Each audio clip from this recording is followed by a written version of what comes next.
All right. Texas is a dumpster fire, losing to Oklahoma State. Clemson's got a quarterback change. Shoot, Texas A&M's a dumpster fire too. But before we jump into it, go ahead, hit that like and subscribe button. Let me know what you guys are thinking down in the comments below. Please answer some of these questions. We would love to hear from you guys. But I am joined by Jay Smith with Unfair Sports. How you doing, Jay? What's going on, PG? Great to be here to talk about what's going down in week 8, or what went down. Listen, for a bye week that was pretty heavy for a lot of big teams, especially for us, Oklahoma, week 8 did not disappoint in the slate of games that we got. I think we're down to what, 5 undefeated teams left. So Yep. yeah, we knocked off I think 3 yesterday, 3 or 4. So we're getting there. We're getting down to the best of the best. But I think I have to start this off with Texas because, well, they just continue and continue and continue to disappoint and let everybody down. They just continue to find ways to underperform, lose leads, blow games, and leave their fans rattled. I'm going to be honest. I'm a New York Knicks fan, and so I kind of feel what Texas fans are going through, but at the same time, I don't feel bad for them because I'm a New York Knicks fan in basketball. So, but they go into the locker room at half.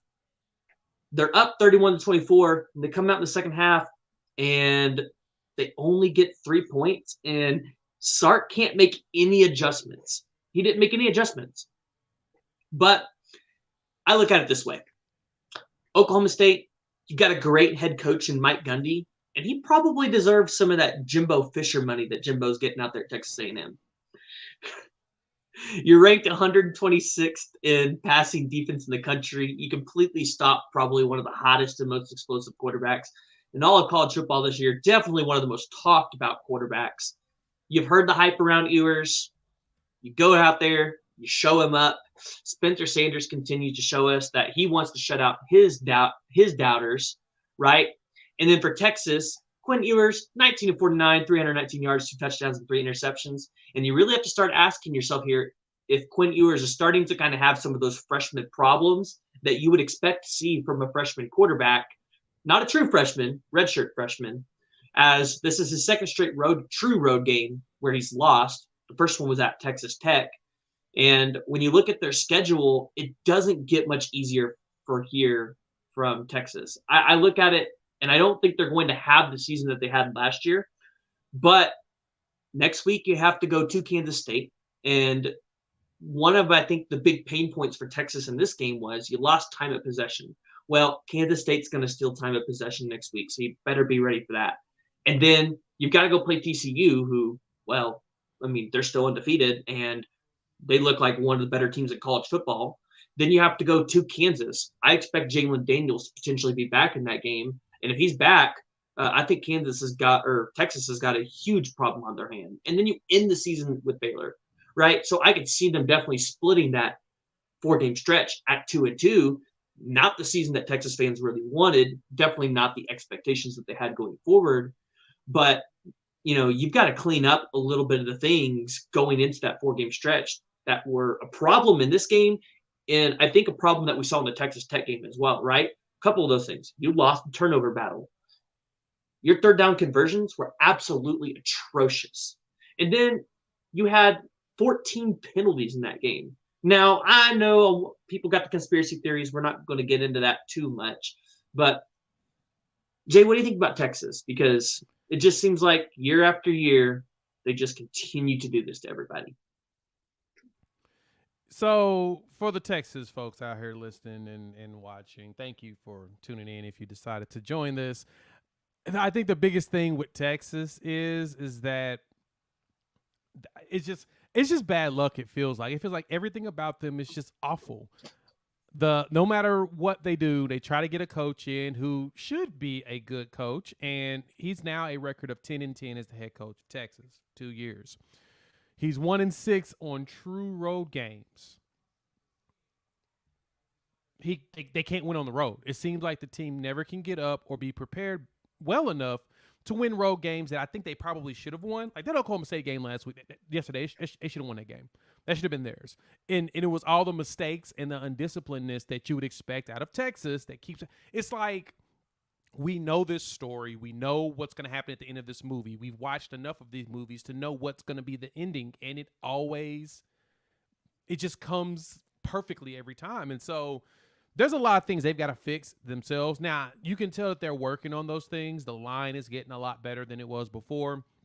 Bijan Robinson and Roshan Johnson are doing what they're supposed to do. They're doing their jobs. And Quinn, he had his good moments and his bad moments, but he looked awful. I mean, he was, 19 for 49? He couldn't even complete 20 passes in the game. He had like 15 or 20 overthrows in the game. Like, it was just, no matter how hard they tried, they just looked bad in everything they did. And Sark, like, the crazy part, Jimmy points this out here, 7-win Sark, like, he, for some reason, just can't get over that hump. He can't get over that 7-win hump, it feels like, and this team is probably destined to do the same thing. So I think overall, Texas, with the recruits you've got coming in, hopefully the administration and the boosters allow Sark to take time to actually build this team, because I think the team can be decent. I don't think this is a consistent 10-win team. I think this is probably less of a Mark Richt type team, where like at Georgia when he was there, he was pretty consistent in the 8 to 10 wins. He just couldn't get over certain humps. I don't think that they're that direction, but I think that they can have moments where they'll get 9 wins on a regular basis, but just not get past that threshold of 10 if they let him. Now, the way everybody's talking, I'm already seeing on the messenger boards, they want Urban Meyer like right now. They want Urban Meyer. That as soon as Arch Manning gets there, the boosters are going to push for him to start as a freshman, which will be a terrible idea. I don't see him as being a Trevor Lawrence where you can walk in and just dominate as a freshman, but that's a chance it's going to happen. You piss off Quinn Ewers at that point, he's going to probably transfer again. Hell, you never know where he ends up. Might end up, somewhere just up north. But I can totally see Texas screwing this up because boosters are going to get impatient without realizing that they've run off so many coaches that it's going to take time for them to do this. Yeah, no, and you kind of mentioned it. Texas is doing the right things. I think when I looked earlier with what they had last year and what they've had so far, I think they're at like 12, 13 offensive linemen between the two classes, which has been a huge pain point for Texas, right? So the fact that they're going out there and they're making that a focus is great. Again, with the edge rusher position, they took like 4 guys last year. I think they're looking to take 2 or 3 this year. I know they're looking to potentially flip Bassick, but we're not going to go down that rabbit hole again. We've talked about enough of that for the past week, but Texas is doing the right things on the recruiting trail, but we're not seeing the effects yet on the field. And it takes time. They're playing 2 freshmen on the line right now on the offensive line. So and they're playing great. I'm not going to. Fantastic pickups by Sark and them, and like you said, it's a point of emphasis for them. They're going for the stuff that they struggled at. Like I was talking to Nick over at Nino's Corner on a Ty show not too long ago around the table, and he mentioned that. He said, "Look, the problem that Texas has always had, especially when playing against Oklahoma, has always been the trenches. Oklahoma has always beat the crap out of us in the trenches. Hence why Beaton Bowe is one of the best offensive line coaches and recruiters in the country. He's considered up there at least minimum top 5. We have always done a great job of getting the right players in the trenches to win. Now on the defensive side, we're starting to get those guys to match the greatness of our offensive line. But that was always a problem there. And Nino pointed that out. Nick was like, look, we don't get those guys. All these great classes we had, skills positions. We had no linemen. That's what made us suck so bad.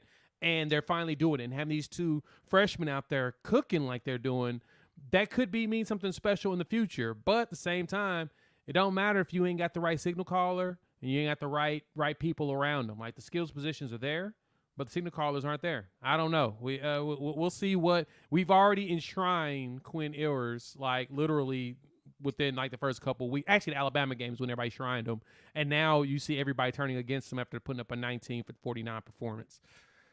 You're gonna get a lot of that. So I think that he's. I love Quinn Ewers. I love Quinn Ewers, and I think he's going to be a great quarterback for Texas. And I kind of wish OU could have been able to keep him when they were looking at recruiting him, here's the deal. It is a freshman season for Quinn Ewers. So I would expect Quinn Ewers to go on the road and have the problems that he's having. The issue is it was a 180-degree turn, right? He went from looking like a Heisman level quarterback to, like he looks like Davis Bevel out there. Okay, maybe not that far, but you know what I'm getting at. He did not look good at all. Yeah, Definitely he looked hesitant. He looked like he just didn't have command of things like you would have expected him to have against Oklahoma State, who defensively is 120 something in the nation in pass defense. 126th. They're bad. They're a bad pass defense. They look like it every week, and for some reason, nobody figured it out. No, and boosters have to stay out of the way over the next couple of years. You have to allow Arch to be able to sit on the bench next year and let Quinn Ewers, because Quinn Ewers will be better next year. Yeah. But you have to be able to let Quinn Ewers, if Hudson Card is still there, Hudson Card, and my God, you got to let Malik Murphy play a little bit. But you got to let those guys take the reins next year. Let Arch sit back there, develop a little more, learn the college game before you just throw Arch out throw him out to the wolves. Because if you saw what we saw with Connor Weigman last night, no matter how much talent you have, it doesn't matter how talented you are. Like, you're still going to go out there and struggle as a true freshman quarterback. And so, listen, I think Texas is fine in terms of their talent and what they have because they're going out there and doing the right things. Yep. But with what we're saying with Jimbo, right? Jimbo's had 5 years at Texas A&M. He has completely turned over that roster now at this point. Like, you might have a few stragglers left, but not many. You need to be able to give Sark at least 4 or 5 years to be able to completely get everybody out of the program that's not his and bring all of his guys in. In the next 4 or 5 years, if Texas is already doing the things and we've seen the flashes that we've seen out of Texas, in the next 4 or 5 years, they could be a championship team. That's saying a lot in Sark's second year. I just don't see them being a championship caliber team. I see them losing games that they don't need to lose, which has been the Texas formula since right at the championship year they had. Actually, I'd say from 2000 up until last 22 years, we'll say that, except for the 2 years that they actually went to the title game. Outside of that, it was always losing games they shouldn't lose that prevents them from going. And it's just tradition. I mean, hell, they've lost 7 of the last 10 to Oklahoma in the Red River. Like, that tells you something. I mean, this past year, of course, they got the 49-0, which is, you'll see that from Texas fans for the next 20 years, because that's the only thing they can hold on to, because they always get disappointed with everything else their team does.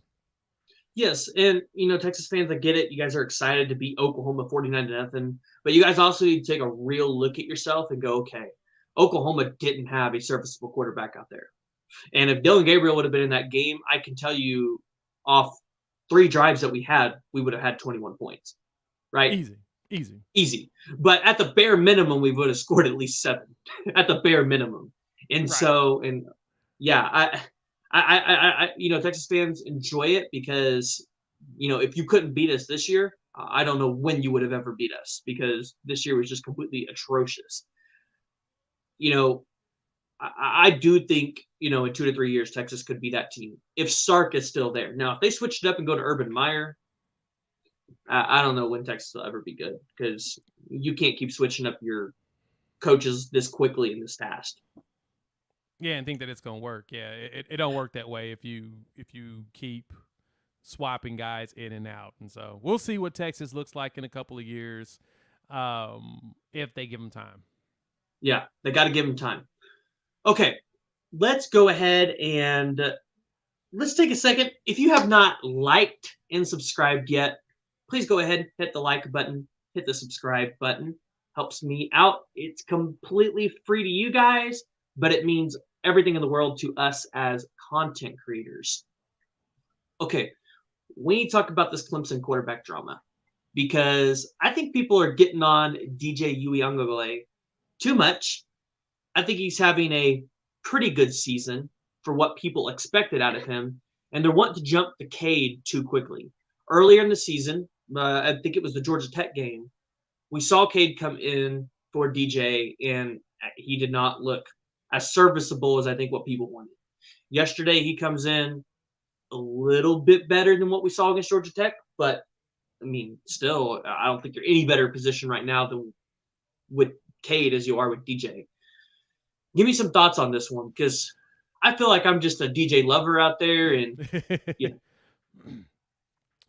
so we talked about this in the green room in preparation or whatnot, and I think this is something that people have to consider when it comes to DJU, is that everyone expects him to be Trevor Lawrence or Deshaun Watson, as if he is Trevor Lawrence or Deshaun Watson. Now, he was a highly recruited guy. A lot of people liked him. Big dude, big, strong, and has the ability to pass. But there's levels to that talent. It's just that Watson and Lawrence was just that absurdly good coming in comparison. It's so hard to go 3 straight quarterbacks in a row that's really good.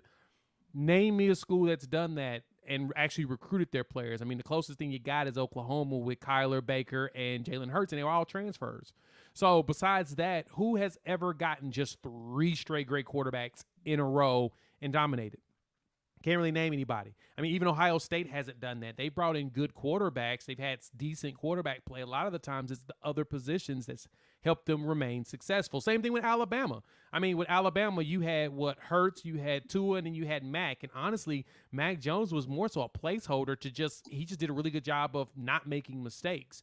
I don't think that he was a world beater. That team was absurd. So just look down the line of any school or any team. It's tough. Now, I think for him, I don't think DJU has anything to worry about, specifically because they brought Kayden. He threw the ball 4 times. That told me everything I needed to know. Now, I made jokes on Twitter saying that, oh, no, DJ's going to lose his job. He's not going to play anymore. He may end up transferring, but they only let Cade throw the ball 4 times. That told me enough about this scenario to know that, DJ will be back in this coming week. He just had a really bad game, and they just I needed a change to beat this Syracuse team, in which y'all can disrespect Syracuse all you want, but they walked in that game undefeated.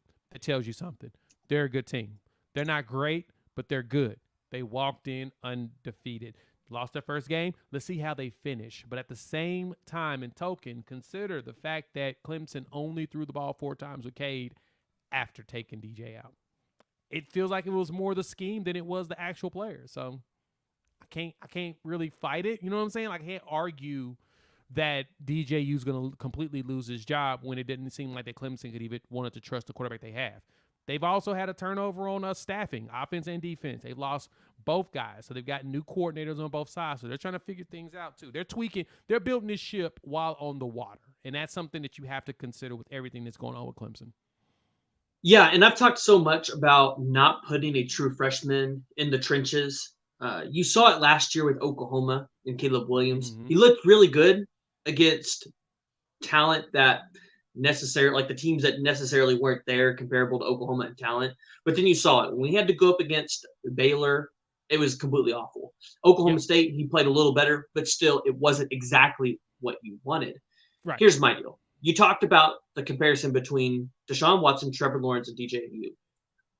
I'll admit it. Compared to Deshaun Watson, yeah, there is no comparison, because Trevor Lawrence didn't even meet Deshaun Watson comparables. In the 2 years that Deshaun Watson was the starter, he threw for over 4,000 yards both years and threw for 35 or more touchdowns. Now, his interception ratio was a little higher. In 2015, he threw 13. In 2016, he threw 17 interceptions. But both years, he had a 67% completion percentage. So in terms of Deshaun Watson, he's not going to be Deshaun Watson. And Deshaun Watson was so good with his feet. I think outside of Cam Newton, probably one of the better dual threat quarterbacks that we've seen in a long time. Yeah. The difference is Trevor Lawrence and Deshaun Watson both right now have a national championship under their belt in 2016 and in 2018. So one for each. Yeah, DJ doesn't have one yet like that. DJ also isn't as mobile as Lawrence or Watson. Watson was pretty mobile, but stuck in the pocket enough. Trevor got some scoots. And Trevor would run on a regular basis and just dominate that way. DJ doesn't have that. He really is a pocket passer, which is kind of fascinating, if I'm going to be honest. Yeah, I mean, in 2019, he had 563 rushing yards. And then this year, he already has 203 rushing yards. Or no, that was Trevor Lawrence. DJ, okay, yeah, you're probably right on that one. He's not a runner. He's not, and it's not a knock on him, but that's not his game. His game is being in that pocket, throwing it, and I think that's where the criticism comes in. Last year, he threw at 55% clip, which is not good for what weapons he has around him. 9 touchdowns, 10 picks. he didn't look very good. And then in this year, it started to become questionable about how he was playing, especially in this game against Syracuse. He was making some bad decisions, 3 turnovers with 2 picks and a fumble. He just looked rattled in that game. He's just making really poor decisions. And so like I said, I don't think he's going to lose his job. I don't think Cade's there yet. But at the same time, we got to recognize he ain't those 2 great guys that walked into college football and dominated day one, because Trevor won his national championship as a freshman. You know, he didn't get the other 2 afterwards, but it was kind of one of those situations. It was like, dog, don't even play no more. You're the number 1 pick regardless. You may as well just stop playing. But he had 2 years left of eligibility. For DJ, he's just not going to be as good as those guys. He'll be good. I don't think that he'll put up anywhere near the numbers of Lawrence or Watson moving forward. Now, I will say this. I just found it. So actually, DJ's pretty comparable to Trevor Lawrence in the rushing game as well. So I'm going to go ahead and give you this. So this year, DJ is 150 completions on 234 attempts, so a 64.1 completion percentage. He's already thrown for 1,800 yards. He has 17 touchdowns and 4 interceptions.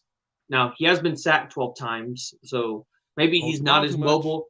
Maybe he's not as mobile, or maybe he doesn't look to run as much as you would want him to, but he's still on 89 attempts, has 350 rushing yards this year. If you go look at Trevor Lawrence, I'm going to pick out Trevor Lawrence's best year, which would have been 2019. He was 268 completions, 407 attempts on a 65% completion percentage. So that puts DJ a little over a percent under what Trevor Lawrence was. He threw for 3,600 yards that year, 36 touchdowns and 8 interceptions. Additionally, he ran for 563 yards on 103 attempts.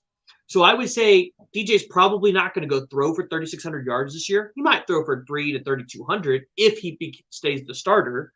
But I would say he's probably going to throw 30 touchdowns, probably going to be in that 3,000 to 3,200 range in yards. He'll probably stick around at 65% completion percentage.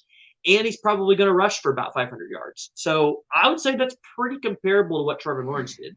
The difference is I don't think you have the weapons that Trevor Lawrence and Deshaun Watson had. You don't have a Travis Etienne in the backfield. And also, Sloan made the right best point. He's in the wrong offense. This offense is not the right offense for his skill set. Yeah. I just think people are jumping off the DJ bandwagon too early. I think DJ's got some time. He has some opportunity, and I think he is probably the quarterback for Clemson to continue to roll out their way, especially in the ACC. You probably just walked out of the toughest game you're going to have all season against Syracuse. I think Syracuse actually is pretty good. They'll probably end the season with 2 or 3 losses, right? So in a year for Syracuse, you'll take that every single year. So fair point. All right. I want to jump into, is Ohio State underrated? And you might look at me and think I'm crazy for even saying this, but it doesn't seem like Ohio State's getting a lot of national media attention outside of RJ Young and every once in a while Joe Klatt. But they went out there and completely dominated and manhandled Iowa in the second half. And I think people aren't talking about that because they held Iowa to 10 points. And the big conversation around Ohio State last year was their defense. You go out there, you put up 54 points against one of the best defenses in the country. I mean, is Ohio State underrated? I mean, I think it's just that simple of a question. You know, in watching them play, I do believe that we are underestimating how good they are. I guess one of the things is for Ohio State, everybody, and that's the statement everybody says, like Jimmy's mentioning right here, that Ohio State hasn't played anybody. That Notre Dame game is where everybody's questioning them. But after that Notre Dame game, what has Ohio State done? They've basically blown out everybody that they were supposed to blow out. They've beaten up on everybody they're supposed to beat up on. They've dominated just about everybody they've played since that Notre Dame game. It's like they figured it out. C.J. Stroud's a monster. They have the best wide receivers in the country. They've got a team that's going to go out there and cook. I don't see them losing up until potentially the Michigan game, only because I think Michigan's defense is good enough to keep pressure on C.J. Stroud to prevent him from being able to throw to those wide receivers. And then Michigan likes to pound the ball, and they'll just run the offense.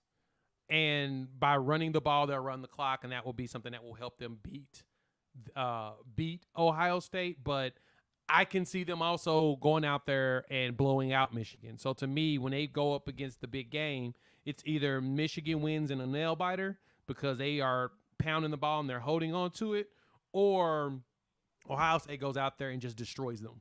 It'll be one of the two. There's no middle ground when it comes to that game coming up. But they have shown that they're dominant, and it's just the problem is the Big Ten sucks this year. So we say they haven't played anybody, but they've played the games in their conference, and they've just lucked out that their conference sucks. Like, there's nobody good on the West right now. And the East, for the most part, it's Michigan, Ohio State, and Penn State. That's it. So what Ohio State plays against Penn State coming up soon, right? That's really the only game that we have to tell us if Ohio State's any good until we get to Michigan at the last game of the season. So underrated. Yeah, I think, next week we have Penn State, 11 o'clock, Ohio State at Penn State. So they'll be out there at Happy Valley. That tells me that's going to be the game that's going to be the game that tells me everything about Ohio State. If they go out there and dominate them, which I expect them to, they are who we thought they are. They're the number one team in the country. I get everybody's point, and they haven't played anybody. They haven't played anybody, I think, in terms of what they allow on the offensive side of the ball, right? They haven't played any dominant offensive teams. Now, going out there and holding Iowa's defense or offense to 10, I think that helps me a little bit with the Ohio State conversation, because you're nicer than you didn't give up. To me, that's disappointing. I'm disappointed. Well, I mean, they let them score. Iowa works their hardest to not score points. Like, they try purposely to not put points on the board. Like, the Iowa touchdown is a thing for a reason. Their defense gets you 2 sacks and you kick a field goal. They don't want to score touchdowns. It makes them look bad. Like, they try hard not to score. And the fact that they gave up 10 points to them, to me, was kind of like, meh. But at the same time, after a while, you got to give up points when you're blowing a team out, especially at this level. Yeah. I will give you this, though. They have played teams, though, that are just good on defense. Like, I get it. They haven't played anybody that's an offensive juggernaut, but I'm looking at the defensive statistics and total defense for 2022. They've played Rutgers, who is a top 10 defense, which I'm looking at that and just kind of wondering how. Iowa, a top 10 defense. Man. Schiano. Yeah, you got good at his job. Yeah, so Iowa's a top 10 defense, and you've played Wisconsin, who's a top 25 defense, and Notre Dame, who's a top 25 defense. So, yeah, they haven't played anybody that's an offensive juggernaut, but you've played 4 teams that are in the top 25 on defense and blown all of them out, except for Notre Dame. Now, and I look at that and go, so what could they do to an Alabama, a Georgia, a Tennessee? We know they just probably dismantle on defense. But that's how I look at this. And I go, right. They have a Oklahoma-type offense from the past 9 years, but with a probably top 15 defense. Yeah, but the thing about it is, and this is where that context does matter, is that the Big Ten is terrible this year. Like, they're awful. It's literally Ohio State, Michigan, and the Pips. It's it. That's all they it's the top 2 teams, and that's it. Even Penn State, to me, does not rank anywhere near them. It's a terrible, terrible conference. Perfect example. You mentioned they played against Rutgers, top defense. Rutgers has played Boston College, Wagner, Temple, Iowa, Ohio State, Nebraska, and Indiana. Only Ohio State is an offense that's actually realistically a Power 5 offense. Every other team is terrible. It's just that's the bad part about the divisions, especially when it comes to the with certain conferences, especially like the Big Ten, is where they're so top heavy. It's the East, the Big Ten East, and that's it. The West is awful. They've always been awful, and they're going to remain awful. Because Wisconsin can never figure it out. They have 1 to 2 years. They have like once every 5 years. They have a randomly really good team. Nebraska won't ever figure it out. They're toast. It's been 22 years since they've actually had anything worth something. They're toast. Should have stayed in the Big 12. And need to recruit out of Texas. And I mean, outside of that, who else do you have on that side of the division that's worth anything to talk about? You don't have anybody. And so, that's basically the thing that helps Ohio State this year, as far as is playing good defenses. Is those defenses ain't played an offense worth anything either. So it's kind of skews the numbers. That's the other thing that sucks about numbers, is sometimes they can lie to you if you don't throw the context in that. But outside of that, though, I just think Ohio State's dominant. We've seen them every year do this same thing against actual defenses in other conferences that are good. So we can't really say that they're only beating up on bad teams, because we've seen them do that to good teams too. They've won that championship. So I don't think they're underrated, but I do believe that they are the number one team right now. I think with Georgia's struggles against teams like Kent State, in which Oklahoma struggled for a half and then went out and blew them out afterwards, and then Missouri, which we all know Missouri's the doormat of the SEC right now. Those two struggles to me in back-to-back weeks tell me that, yeah, Georgia's really good. They've got enough flaws that people can expose, and I hope Tennessee exposes them in 2 weeks. Listen, I ain't even got Georgia in my top 4, actually. So I've got Ohio State 1. I've got Ohio State 1, Tennessee number 2, Michigan number 3, and Georgia number 4, with Clemson and TCU trailing right behind them. So fair points. Those are fair. That's a fair assessment. Yeah. But you're right. We're going to find out a lot about Ohio State this next week, because they're playing a Penn State team with Sean Clifford at quarterback, who it seems like he's been there for a while now. He's got the major Applewhite type deal going on, where he played for like 15 years, it feels like. Yeah, so he's thrown 1,400 yards, 13 touchdowns, and, he's got multiple weapons in the passing game. Probably his favorite target being Parker Washington, but Mitchell Tinsley is right behind him. But then you've got Nicholas Singleton, who, this dude's a stud. It's Saquon Barkley 2.0. So they've got this defense for Ohio State has a test. Now, the offense, I think they're going to go put up probably 50 or 60 on Penn State. I just think that's how it is. I don't think Penn State's got a shot to stop the Ohio State offense, but we'll see, because early in the game, Ohio State only had 26 points at halftime against Iowa. So maybe Penn State's got a chance, but I'm not going to get my hopes up too much. At all. I think the team that's going to probably give Ohio State the biggest problems this year is probably going to be either Northwestern or Indiana, and this is the reason why. It's always a random team that gives Ohio State the biggest issues. It's usually not a ranked team, and it's usually as they're preparing for the big game coming up against Michigan. Purdue is the infamous bracket buster that always gives them problems. Luckily, they don't play them this season because, hey, divisions, right? So I'm thinking that if there's anybody a well-disciplined Northwestern can do it, but I don't see Penn State giving them problems. Yep, I'm agreeing with you on that one. And on that note, we're going to move to a topic that I am so ready to talk about. Texas A&M continues to struggle.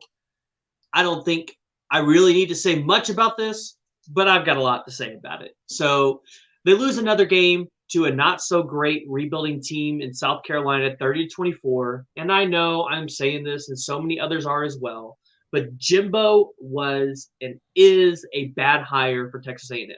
We are now in year 5 of the Jimbo experience, and it's been completely disappointing. No matter what anyone tells you, this year is a complete and utter disappointment for Texas A&M. And all the Texas A&M fans are feeling it. Jimbo doesn't have an offense, and he can't seem to get a quarterback that is at least halfway competent out there each and every week. And then why is he still trying to run the offense? Why, if you're paying that much for Jimbo Fisher and you're paying your recruits so much money, because we know they are, why can't you go out there and hire a Garrett Riley or Scott Frost is on the market? Go get Scott Frost. Do what Ohio State did. Oh, our defense is really bad. Let's go hire somebody's really good defensive coordinator. You have the money. Go do it. Go pay somebody a bunch of money. Get them on your side of the ball. Additionally, I said it. this quarterback room is a disaster. You start the season with Haynes King because you told us that he was this great dual threat athlete, right? You bench him for Max Johnson. Max Johnson gets hurt, so you put Haynes King back out there, and I don't feel like they run Haynes enough, right? If that's what he's good at, if that's why you really like him because he can open up the passing game with his feet, why isn't he running a little bit more? Why isn't he doing a lot more of those things that I would expect to see from a dual threat quarterback? And then why aren't you using some more of your skill assets that you have, whether it's Devin A-Chain or Evan Stewart? I'm going to be honest. If they go 4-8 this year, I think Evan Stewart transfers. I think he goes to Alabama because he could probably give up his NIL deal at Texas A&M and say, I can go get one in Alabama.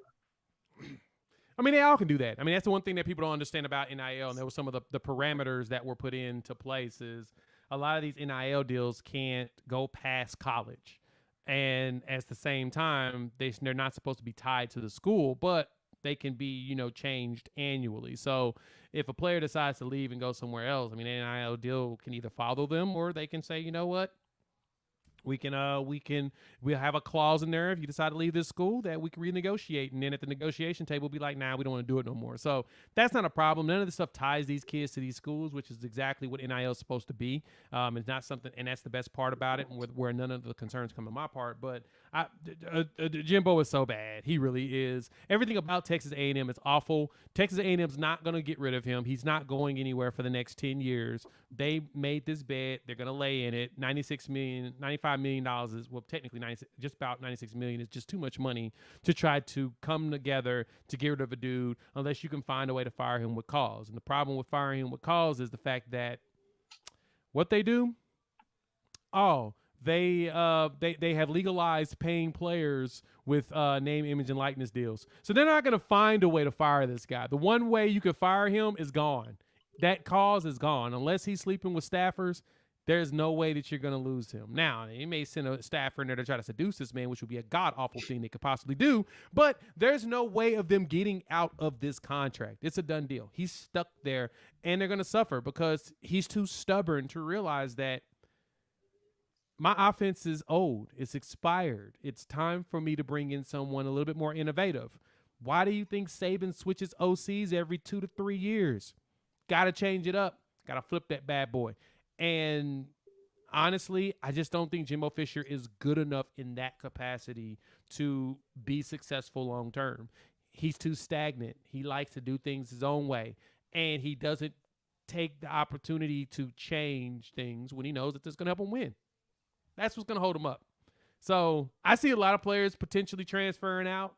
No different than like at Texas where you saw players fighting with coaches on the sideline. You kind of notice that about Texas A&M too. Seems like there's a lot of they're not coherent or cohesion or whatever the word would be. They're not really working very well together. And I could totally see a lot of players being like, I'm out. Let me go somewhere else where it looks like they're a little bit more stable and see if I can go somewhere else where I can play and we can actually start winning games. People that are willing to make adjustments to win.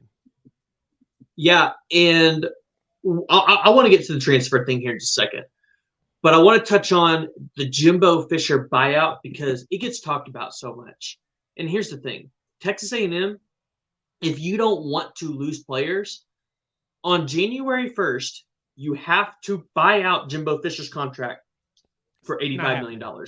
You have to. If you don't want to lose them, you're going to have to buy them out, and you'll have to bring in a guy like Urban Meyer or somebody else because you're going to lose players. Are deep.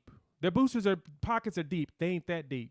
And that's coming up with that money and then paying somebody else the same money because ain't nobody going there without getting Jimbo Fisher money. They set a bar that's so high, and this is the problem with that contract. Because it's fully guaranteed, it goes down every year to whatever's left on the contract from the years past. So it's whatever he's left due on the years on the contract and the money on the contract. They can't get from underneath. They're not going to be underneath that until they get closer to year 6 because it's just too much money, and then you have to pay somebody the exact same amount if you're going to attract the talent. Urban Meyer's not going there for less than $105 million. I'm just going to tell you that right now. Because he ain't stupid. Every other coach is stupid to take that job for less. Ain't nobody. So that's where they're stuck. Buy them out at 80-something million. Cool, but guess what happens, PG? Urban Meyer walks in, you got to pay me 105. Can y'all afford that? Probably not. You got to come up with $200 million. I don't think their boosters can do that fast. Yeah, I mean, maybe. Here's the thing. Maybe what you do is you buy Jimbo out for $85.9 million, because in January 1st, 2023, it's $85.9 million. In January 1st, 2024, it's 76.8. In 2025, 67.5. 2026, 58.2. So it's not going to go down to at least a reasonable buyout until 2030. And I don't think you can sit with Jimbo that long. Here's the deal, though. They don't have a choice. But that's the thing. But here's what you could do. You could go and say, okay, what we're going to do is we're going to buy him out for 89. We'll try to work out something to where we can pay it out probably for like the next 20 years. So we're not having to fork out $89 million up front or whatever it is, right? They stretch it out a little bit longer, 10, whatever years, however long you need to do it to make it reasonable. Then go out and hire yourself a guy like Scott Frost or somebody and tell Scott Frost, here's the deal. You're only allowed to run the offense.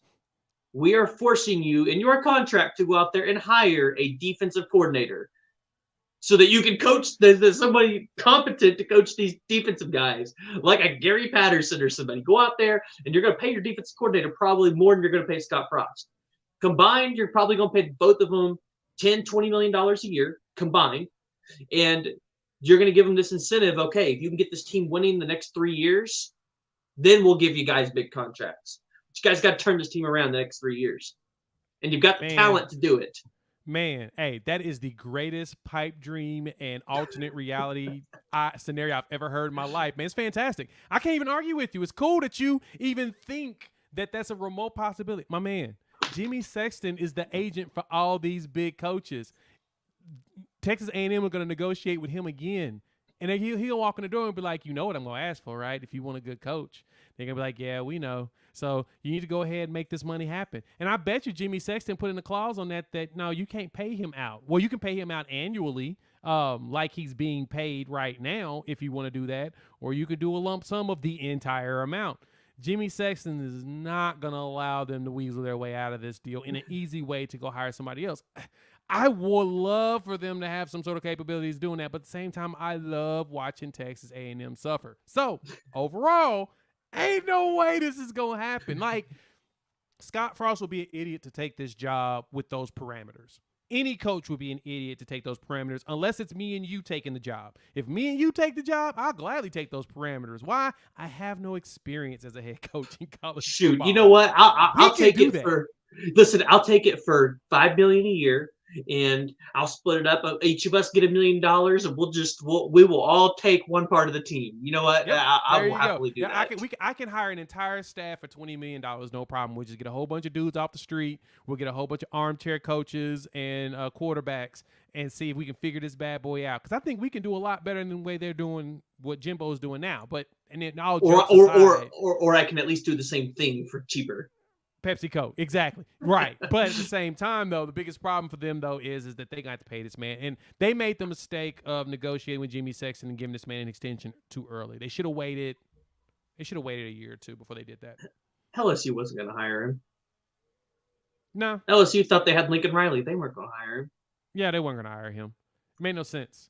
But the same time is, though, for Jimbo Fisher, the smartest thing he could have done was actually take that job over Texas A&M, because LSU's a lot more patient when it comes to their coaches, because they know they're going to get a championship because they can get the talent easily. They just need somebody to go in there and build a super team 1 year, win a title, and then they can wait about 4 or 5 more years or 8 years and get another championship, because that's about their average. You know, roughly every 5 to 6 years they get a chip just because they just build up super teams. So if anything, Jimbo should have went to LSU, but he wasn't smart enough. He took the money, which I'm not mad at him about.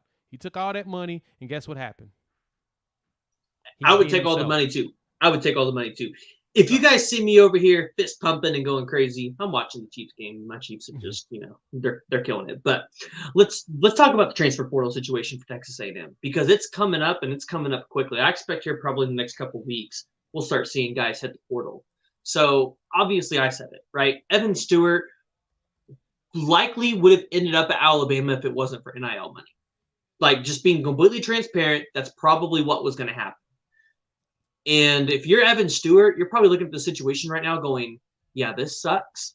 And I am probably willing to give up any NIL money that I took from Texas A&M and give it back and start over at Alabama. Because I'm going to go to Alabama. I'm going to get great wide receiver coaches, and I'm going to be in a situation with a much better quarterback. Shoot, even with Bill O'Brien, it's probably a better situation than it is at Texas A&M. And that's saying a lot because the Alabama fans will tell you how much they hate Bill O'Brien. Yeah. And then you've got a guy like Walter Nolan. He's definitely not wanting to probably stay in a position like that. So I potentially see him entering the portal and hitting Bama this year.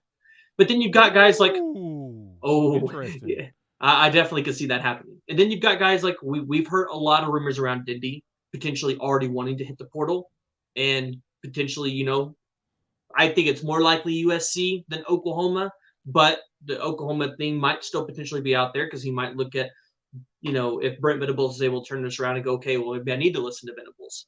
Or maybe he just jumps out there with Grinch and Riley, the original people he was committed to. But then Overton. I mean, we already know Overton was going to get a bag from Oklahoma. We knew that they had put out a bag for him. So maybe he just says, yeah, I'm giving up my bag here at A&M, and I'm going to go to OU, which that bag's probably still sitting there waiting for him. And at that point, A&M's number one class now doesn't look so great. And now all of a sudden you really have to start considering the buyout for Jimbo Fisher because now you're losing just an incredible amount of talent, and now Jimbo's not going to be able to do as much. So what do you think about the potential transfer situation that Texas A&M is going to have coming up? Because we know guys are going to hit that portal. There's no way they retain this talent with as bad of a season as they're about to have because they're currently sitting at 3-4, and they've got a schedule of Ole Miss and Florida at home, which I think they lose both of those. Then you have to go to Auburn, and I get it. They'll say Auburn's not that good, but you got to go on the road to Auburn, which is not an easy place to play. So you probably lose that one. Your next win is probably your second to last game of the season at UMass, where you probably lose to LSU the next week at home. So you probably end the season at 4-8. Yeah. Yeah. It's I don't see a lot. I don't think there's gonna be a mass exodus of players that leave Texas A&M. We hope for it. We talk about it. We expect it, but have we ever actually seen it before? Like, have we actually seen a mass exodus of players leaving schools when they're losing? You don't. Most of them are preparing themselves for the NFL draft, and they're focusing on that kind of stuff. And Texas A&M puts players in the NFL. They put them in the draft. They get players in the league, and we see a lot of them out there. So they get enough dudes to do it. The problem is having all that talent without coaching is the reason why you lose games. But overall, they're doing what they need to do to get to the league, and that's the only reason why we probably won't see that many of them just bounce out. You know what I'm saying? I'm thinking that some may see that, you know what, I'd rather start somewhere or go somewhere where I know I'm going to be able to start. I can see that happening, but for the most part, I don't really see many players leaving. They're just going to suffer in silence and go to the draft, which sucks for them and everybody else, but yeah. I get what you're saying there, but here's the problem. These aren't, guys that we're looking at and going, oh, well, they were later in the 247 rankings. They weren't that hyped or whatever, and they'll go to the draft because, it's Texas A&M to play in the SEC. They're going to get more looks. Right. I'm talking about Walter Nolan, a potential probably top 10 pick in the NFL. I don't see him being a top 10 pick in this Texas A&M defense or with what Jimbo's putting out there. Same thing. Overton and Dindy, those guys should probably be first, second round picks. I don't see them potentially being that in the situation they're in right now. I think they look at that and go, in order to save our draft stock, we got to go somewhere else. But that's the thing. They still put players in the league, get drafted in the first and second round. I don't see that that's going to be the thing that's going to hold them up, unfortunately. That's something that sucks. I don't see it changing. I don't. I see them going out there and trying to dominate and get the most out because, like I said, they're playing in the SEC. I mean, they had four of their top 5 recruits. They had the number 1, number 3, number 4, number 5 defensive linemen in the class last year, and I just don't see them leaving the school. I just don't. I don't know what's going to make for them to leave. But who's the defensive line coach there at A&M? Oh, I got to look it up. Let me look up the name on that one or whatnot. But it doesn't feel like that's going to send them over the line where they're like, yeah, I'm going to get out of here. It just doesn't feel like it. Sucks. I wish it would, but nah. Yeah, so DJ Durkin is your defensive coordinator. Go to his recruit. I'm gonna go to Overton's recruiting profile. Elijah Robinson. Yeah, I think Elijah does enough to keep them boys around. Maybe seems like we'll he's see. doing it. Yeah, I mean, maybe. Yeah, but I don't think he has all of them because of what he's done in his track record. I think they've got them all. Ooh, and they just got a safety. I think they've got them all because of the bag that's being offered. And again, I think you're going to potentially see. We're entering into kind of what we've seen with the NBA and the NFL, right? Where you have the player empowerment, right? They're going out there, they're recruiting their own guys, they're building their own teams, and I think you're probably going to see the same thing happen in college football, which we're already seeing with recruits, where it's always been that they've way. got Recruits where they've got friends. Yeah, well, yeah. Even though they've got friends already playing at Alabama and Oklahoma and all these other places, and they're gonna be like, listen, dude, you just went 4-8. You can get a similar bag come in here, and you're gonna be on just as many highlight games every year. You're going to be seen by just as many NFL prospects as you were at Texas A&M. I could see it. I could see these guys transferring out. I don't think it's out of the realm of possibility, especially if Texas A&M just has as bad of a year as they have, because that's not what these players signed up for. And I don't think players are going to be as patient as maybe some fans or this administration is going to be. I mean, that's a fair point. We have to just see if it's going to happen that way, man. I think that's the one tough part is to see if that's actually what ends up happening. But it's a possibility. Maybe, maybe not. It's a possibility. Okay, let's move on to our second to last topic. Most likely Pac-12 college football playoff team. So yesterday, UCLA, undefeated, loses to Oregon 45-30. We have really seen Oregon and Bo Nix improve tremendously this season after just getting completely manhandled by Georgia. And it seems like Georgia's maybe kind of starting to fall off the cliff a little bit since playing Oregon. So I don't know if there's something funny going on in the air there. Bo Nix yesterday, 22 of 38, 283 yards, throws for 5 touchdowns. Dang near looks like a Heisman finalist in that game.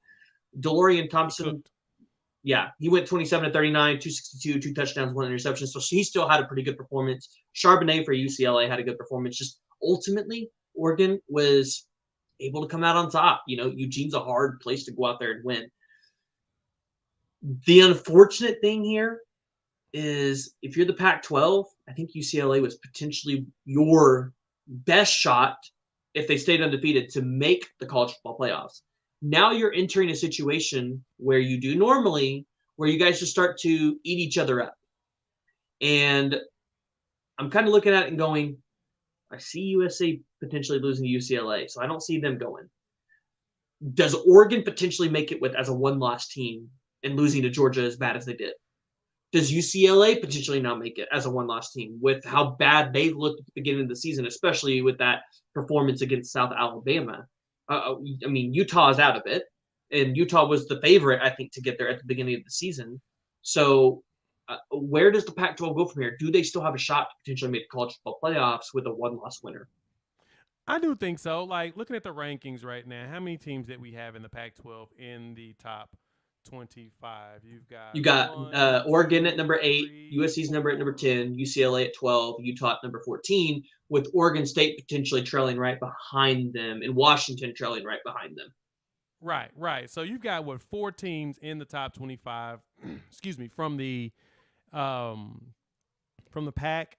As long as they see the way this is looked, since everybody's got at least one loss, Utah could be the spoiler and knock all of them down to where they don't have one loss. Because I put it like this: at the top, you're gonna have maybe 2 undefeated teams in the rankings at the end of the season. I think there's gonna be 2 teams undefeated. I think there's gonna be 2 teams. It's gonna be the representative of the ACC, which I think is gonna be Clemson. I don't think anybody in the ACC is going to stop them just because talent-wise they've got it. The second team is probably going to be between Ohio State and Michigan. Whichever one of those two wins out the big game will win the Big Ten, and that'll be it. That's your only undefeated teams. Just say it. It's going to be your undefeated teams are going to be Michigan, Tennessee, and Clemson. Just say it. I don't know if Tennessee's going to end up undefeated. I want them to be. I so badly would like to see them, but I can see them losing to Alabama in the SEC championship if they get past Georgia. And then at that point, you got a one-loss Tennessee, a one-loss Alabama, who they're 1-1 against each other. And they avenge their loss, so it makes Alabama look even better. You'll have Clemson. And so then the question is going to be is, do you slide a undefeated TCU if they can finish the season undefeated in there?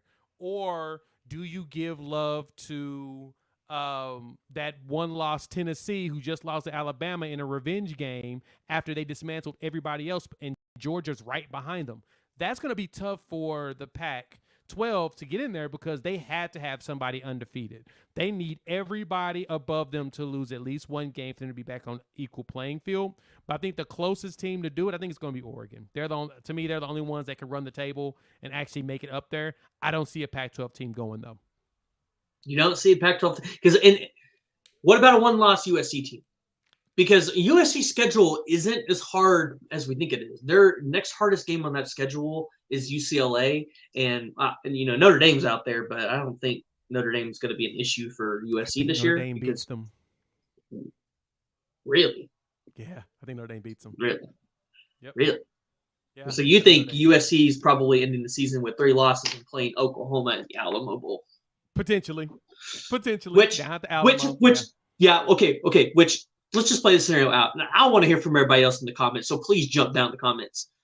Would you rather see OU squeak by with the Big 12 championship somehow with Sooner Magic and, have to play somebody in a New Year's Bowl, or would you rather see OU go to USC in the Alamo Bowl? Because I think I'd rather have option number 2. Number 2. And I think the comments made a great point with from Weston on the 12-team format. I want a 12-team playoff too. That's going to make things so much more fun because I think that's probably the college football. College sports are so much better because the middle teams from 5 to 12 will give us great competitive fun games. There's going to be blowouts in there as well, but there's blowouts also in the top 4 every year. Like when you have every year we've had the playoff, there's been a blowout every time. Alabama's been blown out before. Ohio State's been blown out before. Oklahoma, of course, numerous times has been blown out and had close games. Georgia's been blown out. We've watched Washington get blown out. Oregon's been blown out. Michigan's been blown out, etc. Everybody has been blown out. That's just the nature of the game. When you're that good, period, you're probably going to end up getting blown out. You're going to probably blow out somebody. So I want the 12-team playoff to get here sooner than later because that's when we're going to actually have games that are worth it. The playoff will be meaningful. And then the last 4, honestly, you just be like, somebody's going to get blown out. We'll just wait for the next set of games. Besides that, though, if you want to make it, you have to go undefeated. That's basically how it is today. When the 12 comes, it'll be different. But right now, you got to be undefeated. And so with USC, I do see them probably losing to Notre Dame, like in a fluky, stupid way. And then they end up with 2, maybe 3 losses and have to play Oklahoma and Alamo Bowl, which would be hilarious if they end up with 3 losses and they play Oklahoma, who ends up with 3 losses, stays with 3 losses, and they meet at the end of the year. That would just make me so happy. I do want to, because since it's being brought up, I want to talk about this because I've been a huge advocate for a 12-team playoff and expanding the playoffs.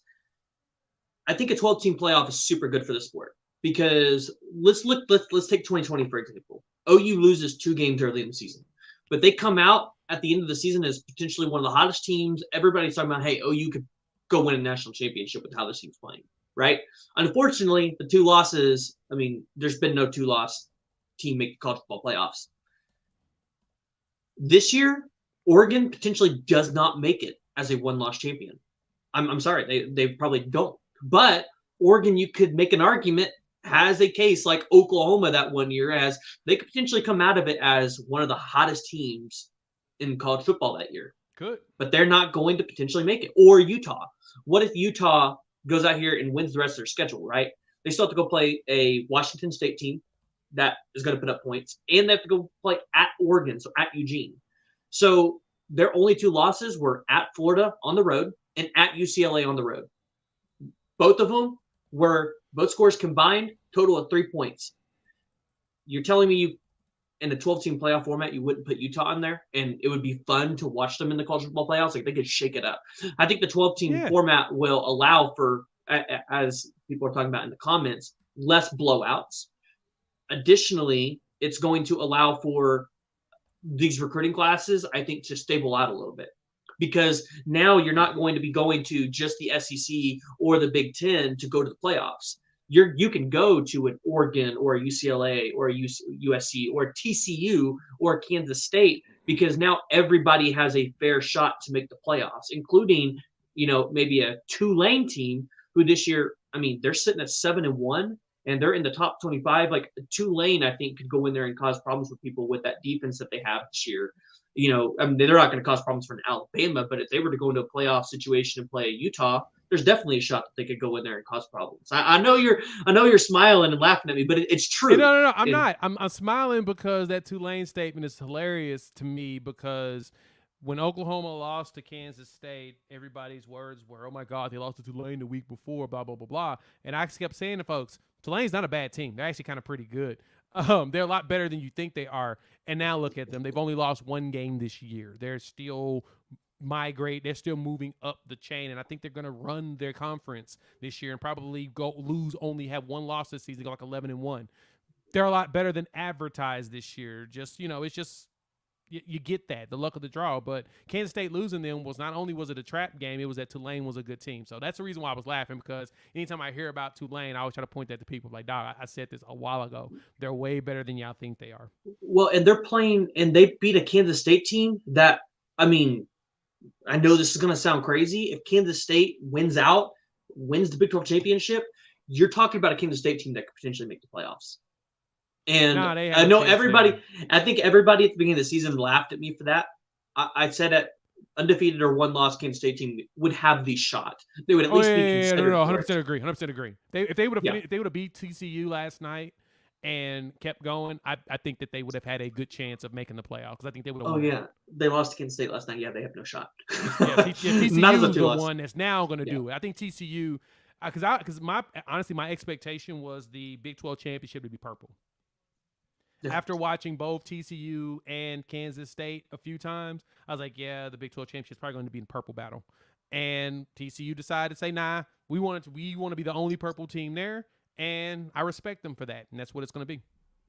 Yeah, the Big 12 is extremely interesting this year, because there's a 5% scenario where OU could still make this Big 12 championship thing, and there's a scenario where you've just got Oklahoma State and TCU in it. There's so many different scenarios with so many different teams.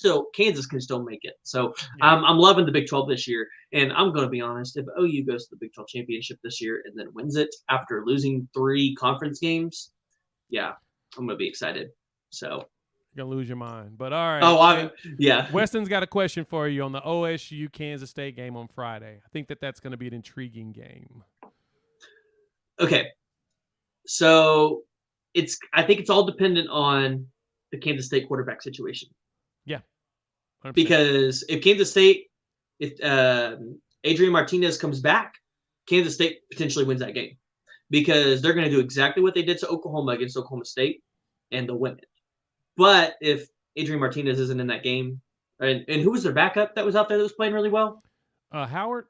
If he's not in that game either, Kansas State has no shot. But if Will Howard's in there, it's a 50-50 toss-up. If Adrian Martinez is in there, Will Howard. They gotta go to Jake Rubley. Yeah. So Will Howard's in there, 50-50. Adrian Martinez is in there. Kansas State wins it. I think Oklahoma State's got the shot on the second or third string quarterback. But other than that, Kansas State with Deuce Vaughn and Adrian Martinez, they're going to go in there. They're going to control time of possession like they do with everybody else. But, Oklahoma State, they still got a chance to run the table. And potentially look at themselves as a college football playoffs team. And honestly, I think if the committee's looking at a 1-loss Oklahoma State team, I think they get in. I mean, crazy. It sounds crazy that we're talking about Oklahoma State making the College Football Playoffs as a one-loss team, but that's the same position that Oklahoma's been in for many, many, many years. And I think Oklahoma State, even with their secondary struggles, they're still probably one of the better teams in college football this year. Because Spencer Sanders and that Oklahoma State offense is just so dynamic, and they're scoring the ball. Like, they can move the ball. So let's go ahead and let's pivot into some recruiting updates. I know a lot of you guys are asking about it, and I love talking recruiting. So yeah, get some quick updates in. Yeah. Let's talk about Desmond Ricks, because he's reclassifying from the 2024 class to the 2023 class. For those of you who don't know about Desmond Ricks, he is the number one. He's safety, right? The number one safety in the country, number 2 overall player in the 2024 class. So if they move him over into the 2023 class, the same composite score, he would be the number 2 overall player, potentially going after Arch for that number 1 spot by separating by 0.3 of a point. So I'm excited to kind of see where that one lands. Oklahoma is in Desmond Ricks' top 10 that he put out a month ago. Jay, what do you think the odds are that Jay Valai can go in there and close the deal for Desmond Ricks, which we know Jay Valai has been recruiting Desmond Ricks for a while? Oh, yeah, he's been recruiting him like crazy, I think, the last few years. So, but I'm going to give it maybe a 5% chance. I'll give him a little bit of opportunity. I think Ricks ends up at either an Alabama or a Georgia. Not only being close, but he has a good chance of starting at Alabama today, because Alabama really could use some better secondary players, especially at the corner position. I think he can end up there playing. Now, we would love to have him. Don't get it twisted. I would adore having him and potentially having him start here, but I don't see us winning his services, as it seems like he's very closely tied to either, like, I think Florida State's like really big on the list supposedly, as well as Bama. But with the reclassification, I could totally see him going to Alabama. Yeah, I mean, potentially Alabama. I just don't know. I mean, I guess it really doesn't matter, because even if he went next year, he'd have to compete with some of those guys. To kind of give you an insight, his top 10 was LSU, Oregon, Miami, Ohio State, USC, Alabama, Texas A&M, Florida, Jackson State, and Oklahoma. Florida State wasn't even in this list, and he currently is still crystal balled to go there by Zach. I think Zach Blostein's the only guy that has him crystal balled to go there.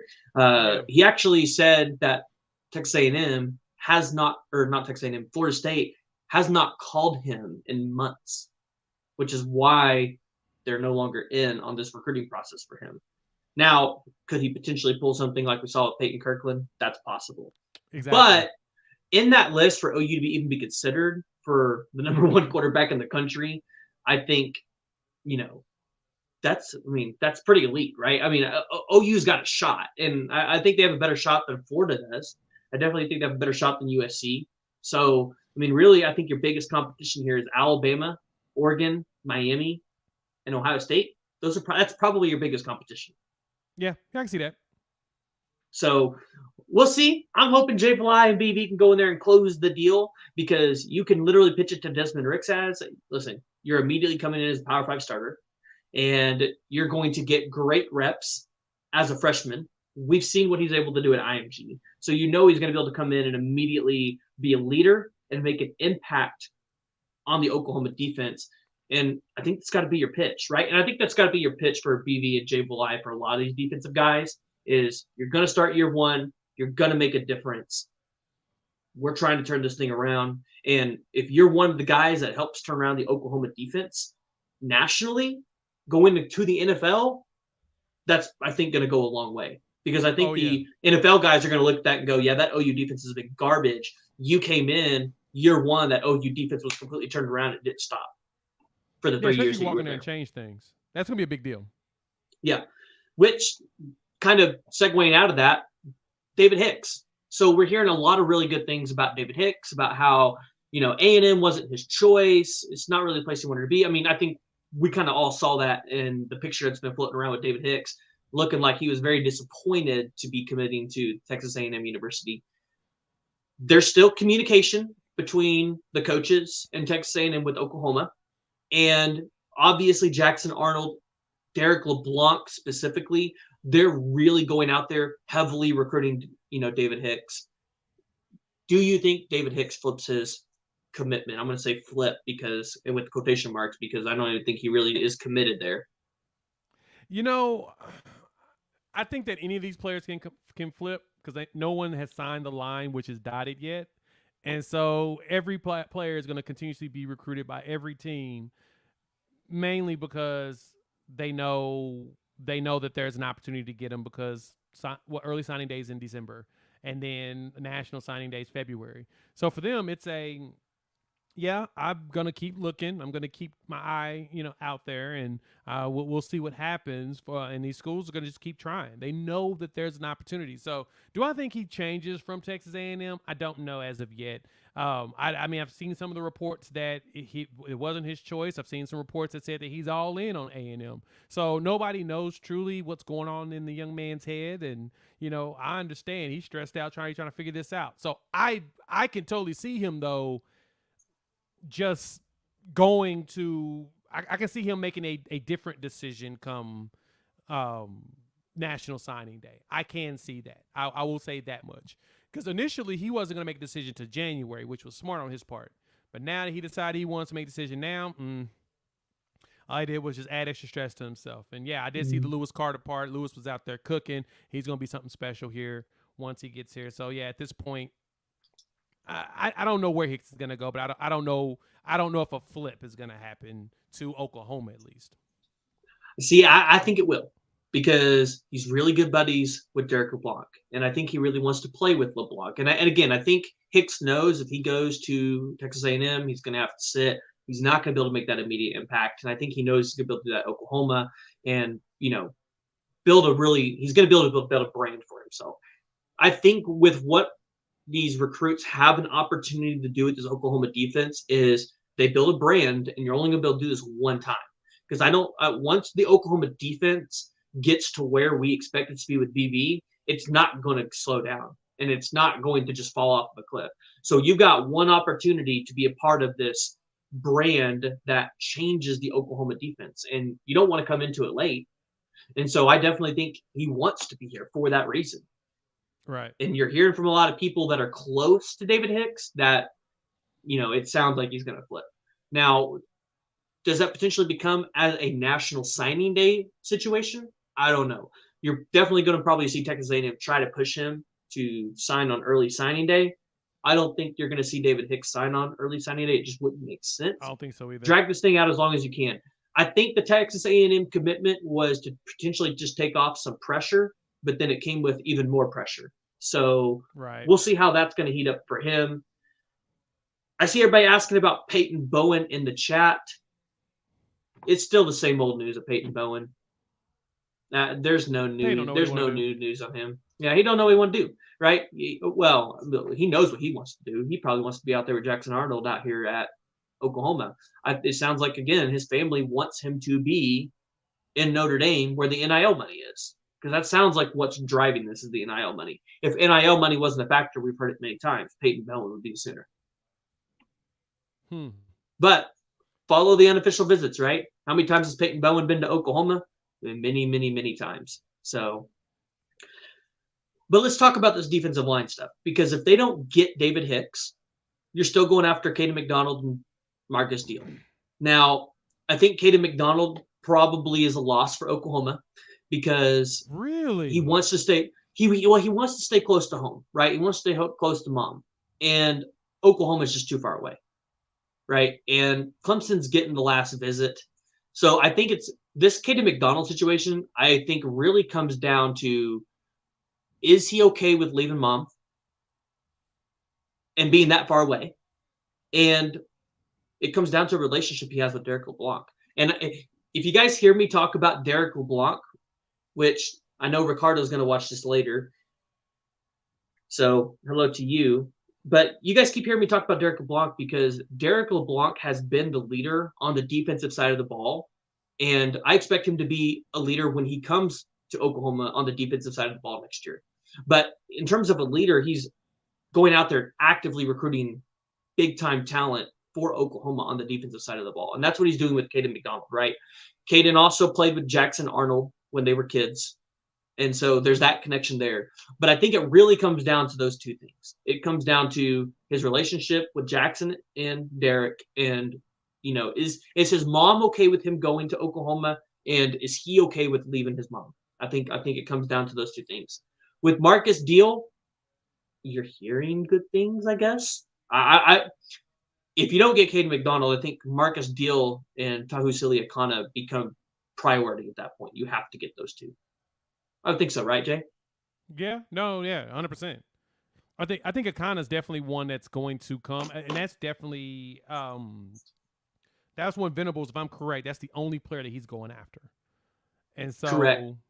but solo, as in solo, like he's secondary on a lot of the recruiting piece, but that's the one kid that he wants, and it must be something special about him going into his setup, going into the defensive scheme that we'll probably see once he gets here. So, but overall though, I mean, I get the McDonald piece potentially not coming. I have a funny feeling he may end up coming to Oklahoma. I mean, it looks like Clemson is his top crystal ball, and it feels like that Clemson piece was probably because of Venables and them initially. So I know that they don't like to go after people that they used to go after when they were at Clemson, just out of a respect thing or whatnot. But hey, man, you gotta go after the best regardless, and just make sure you do it ethically. And I think that they will. And I can see him, sneaking in, leaving Georgia, coming on Oklahoma. I don't see why he wouldn't. Yeah, I mean, it's definitely a possibility. And here's the thing. I know people are down here asking if we get McDonald and Deal if Hicks is gone. I think OU's got a really good shot to land all four of those guys. David Hicks, Markis Deal, Akana, and then, like I said, I still think McDonald ends at Clemson, but you still have a shot to get him if you're Oklahoma. You still do. The shot's there. The only thing that sucks is we're not getting the final visit with McDonald. It's going to Clemson, and then it's coming up to decision time. That's the only thing that sucks about this. So we'll see where that's going to land, because I was doing the math earlier on the class calculator. If we land David Hicks, Peyton, Bowen, Tahusili Akana, Markis Deal, Kayden McDonald, and Khalil Barnes, OU ends at 307.06 as it currently sits with composite score rankings. Obviously, you and I expect Jackson Arnold to move up in this thing. We expect a couple other guys. PJ Adebawore is going to continue soaring. So, and Vasic's going to keep rolling up. Yeah, Vasic's going to keep going. Petaway, he's going to be a 5-star by the end of this. And then Kayden Green is right there, too, on, hey, he could become a 5-star. So, OU still got a lot of good shots at this. They could potentially end with number 2 or the number 3 class. I think number 1 is a stretch, just because Alabama's probably got 4 or 5 5-stars that are still yet to commit or flip to them. So we'll see how that one's going to play out. But listen, this is going to be the best class. And here's the thing. They're going to take 28, 30 guys in this class. And then they're going to go hit that transfer portal and probably take, another 10, 12, especially on the defensive side of the ball. Right. James Madison has some tremendous linebackers. Albany's got that defensive tackle, right? Defensive tackle that everybody loves. So there's going to be some guys out there in the portal that you can dip in and go grab. So I know it's kind of crazy right now. The team's kind of scary, but BB's doing all this for a reason. If he was really worried about making that money that he's going to get by winning at least 7 games or whatever it is, I don't think you would keep seeing the 3-3-5 and keep letting Ted Rook do what he's doing. I think there's after I saw that, I'm like, okay, so there's a reason why he's continuing to do this, right? He wants them to learn the scheme inside out with real reps and be prepared, honestly, for next year. Like, I mean, I know that we had high expectations as fans. We're like, oh, there's a good chance that nothing changes when he comes here. And unfortunately, that's not realistic when you're walking into a situation where you have a lot of players you got to replace and a lot of pieces you got to replace. Well, he's showing us that now. They're playing their scheme to be as good as possible. Like, perfect example, and I hate to do comparisons like this, but I think this is the perfect one to really look at. Tennessee saw a mass exodus of players leave. We got 3 of them. We got 3 Tennessee players when Jeremy Pruitt got fired. Eric Gray, Wanye Morris, and Key Lawrence. Y'all remember that, right? Everybody remembers how things were bad at Tennessee. They got caught paying players money, supposedly giving them money in McDonald's bags, and during recruiting. In the Jeremy Pruitt piece, it just went ugly. So players were bouncing, leaving, and going away. So Josh Heupel went in there, him and the new AD. He did a standard recruiting. He brought in the players that he knew would work for him. Had his first year there, 7-5, and was getting worked over in a lot of games they shouldn't have. Defense was bad. Offense was okay. Couldn't figure out what quarterback was going to run the system. Ended up going with Hendon Hooker after Joe Milton had already won the job. Going against Pitt. I was at the Pitt game in Neyland at Knoxville, and watching Milton, I was like, dude, if he could just figure out how to be accurate, they'd be good. And he just that's not his game. Put in Hooker. Hooker took over, took a grasp of that offense. Now this season they're undefeated. Not saying Oklahoma can do the same track, but Oklahoma has the ability to, because after one recruiting class of getting the players that they want and the actual opportunity to hit the true transfer portal, which is before, right when the season ends, instead of having to hit it later on in the cycle when everybody else has already snatched up all the really good players, they have a chance to bring in some really good transfers to start day one, as well as their recruits from this past class and this class being impactful. It'll be a different story next year compared to this year. I can guarantee that, because you can see the track records when it comes to the way this stuff sets up. So Heupel has done it. It's possible. Keep your eyes open on that.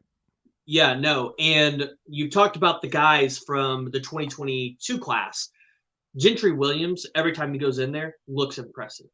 And I'm going to talk just about the defensive guys, because we all know about these offensive guys. Yeah. Robert Spears-Jennings, he would have been a 5-star if he would have had potentially a couple more months. I have no doubt in my mind. Robert Spears would have been a 5-star.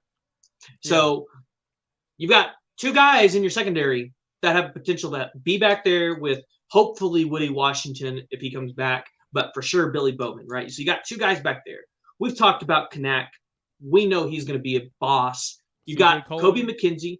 Yeah, CJ Colden. So you got Kobe McKenzie as well as a linebacker. Mm-hmm. He's going to be a dude, right? You know, he's redshirting this year. You got Kip Lewis redshirting as well. Kip Lewis is playing. Kip Lewis is playing. He played the Texas game, and he can play. So did they pull his red shirt? Did they pull his red shirt off? They had to when Whittier got hurt. They when Shane, we had to pull a red shirt, and Kip played in the Texas game. He can ball. I'll take it. I'll take it. Yep. And then you've got Grayson Halton, who we've seen really good things from on the defensive line when he's in there. You've got a Jaden Rowe, who I don't think we've seen this season, but you know he's going to be really good. And then our Mason Thomas, who actually, in my opinion, might be the best guy in the 2022 class that OU got, because already this season he is causing havoc on the edge. Havoc.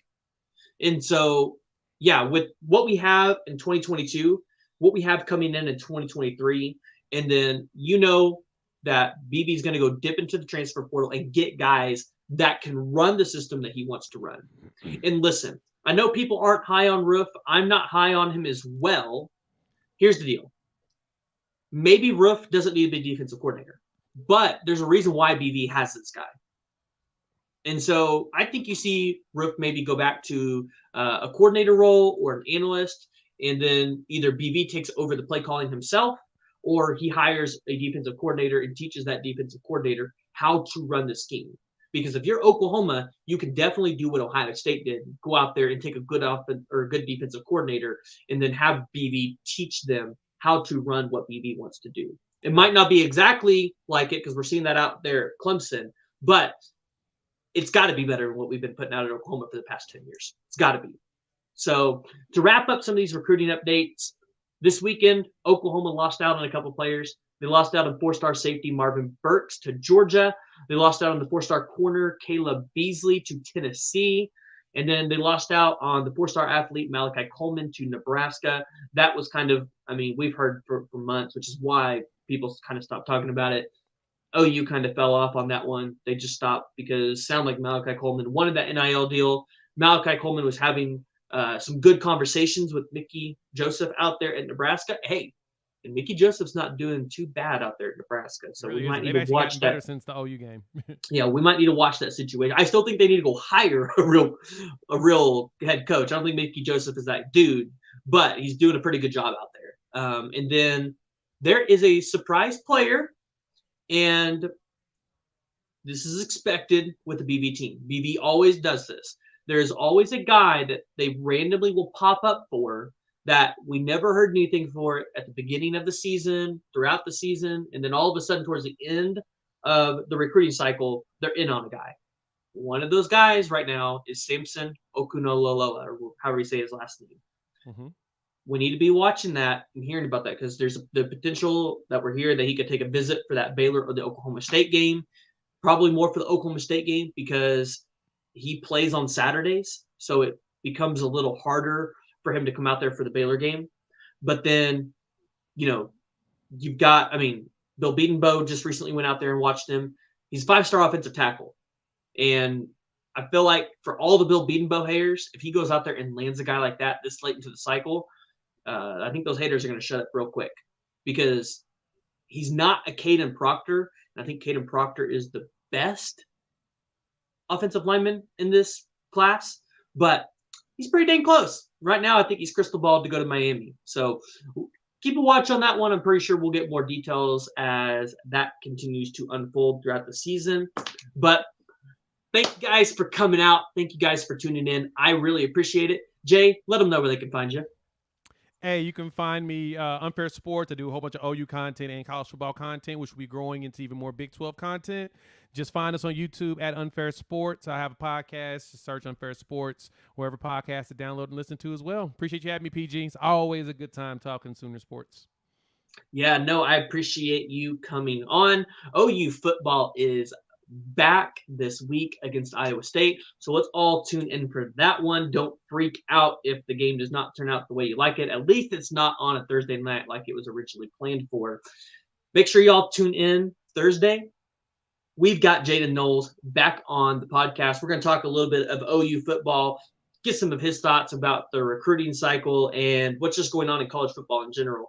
Been talking to him. I know he's got a lot of good stuff, and we've got a bunch of interviews that are maybe in the works. So y'all roll in for that one. But until then, we'll see you guys next time.